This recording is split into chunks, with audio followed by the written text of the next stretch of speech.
soirée.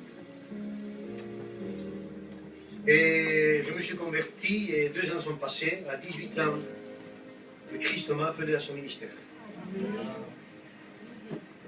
À 19 ans, je me suis marié, j'étais encore un bébé, mais c'était le temps de Dieu.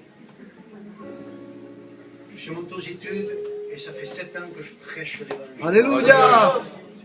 La plus grande des choses, c'est d'annoncer la parole de Alléluia. Dieu.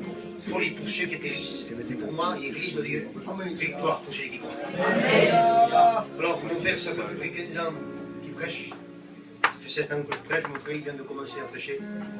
La maison de mon père, il peut dire, moi et ma maison, nous servirons. Je vais te dire quelque chose. Des hauts, des bas, j'en ai eu. Et peut-être, il était à peu près 4 heures, pas peut-être, c'est une réalité. Il était 4 heures du matin. Et j'avais des problèmes, j'avais pas beaucoup d'argent, et j'avais beaucoup de problèmes. Mais je servais Dieu. Dieu est avec moi. Et une fois, il est 3-4 heures du matin, et j'étais couché. Mais moi, je disais, Seigneur, ôte-moi la vie. Je faisais comme il dit, mais je ne me faisais pas voir. Je disais de tout mon cœur, Seigneur, ôte-moi la vie. Pourquoi?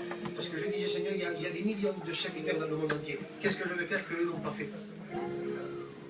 Ôte-moi la vie, Seigneur. Ôte-moi la vie, s'il te plaît. Et je le disais pendant 2 mois. Et un démon est rentré dans ma petite camping que j'avais. Il était 4 heures du matin.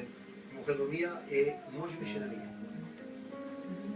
Et ce démon m'a pointé du doigt. Il m'a dit comme cela. En espagnol. José, pas mon nom, José, je ne te laisserai jamais servir Dieu.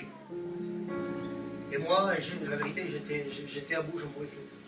Je l'ai regardé, j'ai dit, c'est vrai, jamais je n'arriverai à servir Dieu. Et je me suis couché. Et je disais, Seigneur, ôte-moi la vie, ôte-moi la vie, ôte-moi la vie. Je voulais partir. 1 mois sont passés. Je rentre chez moi à la maison avec eux. Et je mets des cantiques, il y a une petite fille avec moi qui est à la bagno. Et j'écoutais des cantiques.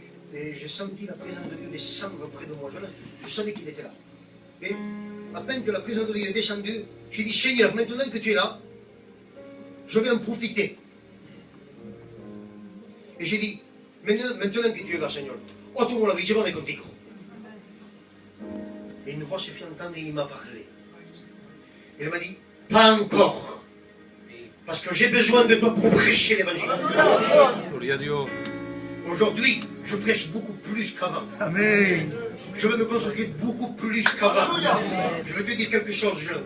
La plus grande chose qu'un jeune peut faire, ou un ancien, ou n'importe quelle personne, c'est d'accepter le Jésus-Christ, celui qui est mort pour nos péchés, Bravo Dieu. dans sa vie.